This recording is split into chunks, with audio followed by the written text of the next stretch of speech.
So, I've been playing a lot of Peak with my siblings lately, and as I was slowly drowning in lava, I was fervently contemplating how exactly this lava pit, and by extension, the entire game, was made.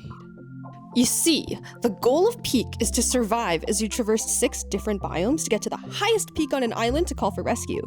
But the layouts of these biomes, aside from the starting shore and ending peak, are completely different every day, down to the very last button mushroom. This means every 24 hours, you have a completely new island to master. But how do they do this? And how do they do this without absolutely destroying your computer? Luckily, 6 months ago, the devs of Peak did an AMA, and another user had the exact same question as me.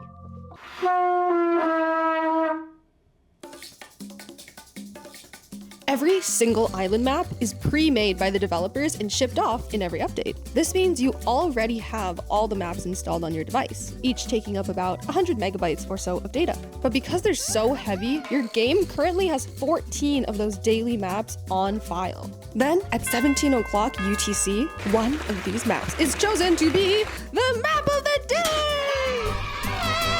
Now, are the devs locked in a basement, making each of these maps manually? No! In fact, there's a pretty streamlined process for how they do it. And they don't even perform quality control. That's right, each terrain is randomly generated and not tested for climbability. Is that a word? So, how do they do it? And how has every island so far been climbable? There's an entire chain of command for the things that are randomly generated. First, each map has a base terrain. It's a huge, mostly flat staircase that goes from level 1, the shore, all the way to the peak. Always 1920 meters tall in in-game meters and 1200 Unity meters tall in game engine meters. Then, the biomes are populated. Each biome has its own set of spawners, and each spawner is responsible for a certain item. They have their own rules for 1, where on the base terrain they can spawn, and 2, how many of its items to spawn. One by one, this army of spawners layer on the base terrain by orders of magnitude. The biggest rocks first, impossible to climb, then medium rocks, hard to climb, finally small, easy to climb. One of the last spawners to make its move is the luggage spawner, which, as players know, offers all the tools and power-ups you need to get to the peak.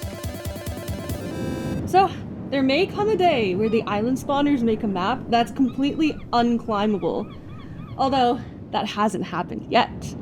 So why is it that these maps are pre-made and hide in your files instead of, say, generating on the fly? Well, you know what they say? Constraints fuel creativity. And the hardware limitation in question? RTX! RTX is NVIDIA's platform for real-time ray tracing technology. It's a method used for rendering light digitally. There are many ways to do this, but chief among them is ray tracing, basically the standard today. Ray tracing allows CGI artists and, of course, game artists to render cool effects like reflection, shadows, motion blur, and so much more. In Unity, the game engine Peak runs on, the RTX platform is used to generate an occlusion map. An occlusion map is a shader that falls on your 3D objects and tells you which areas should be lighter and which areas should be darker. Aside from lighting up the island, it's absolutely necessary for the entire gameplay experience. The lighting in a location informs everything. The strength of an echo that hits your ears, the positioning of certain plants, a pine tree wouldn't spawn inside a dark cave, the amount of damage you take from a blizzard in a certain spot, if you're on rocks that are slippery or dry. Which means that if you don't have the occlusion map, not only will your game look less cute, it'll just be unplayable! And of course, not everyone has an NVIDIA GeForce RTX lying around to render occlusion maps to play Peak.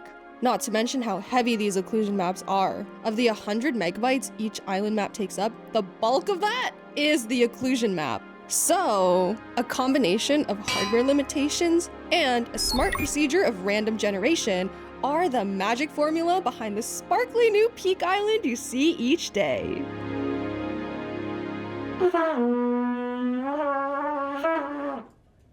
If the devs from Agrocrab and Landfall Studios are watching, first of all, thank you!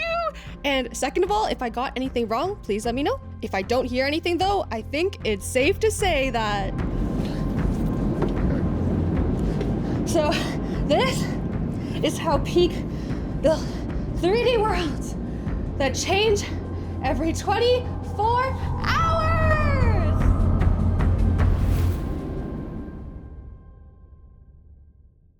If you have a favorite game and want to know how it was made, comment below. And if you loved my bugle playing, consider giving us a little subscribe. And if you didn't, subscribe anyways. We're super close to 1,000 subscribers, and it would mean the world to make that milestone. Thanks!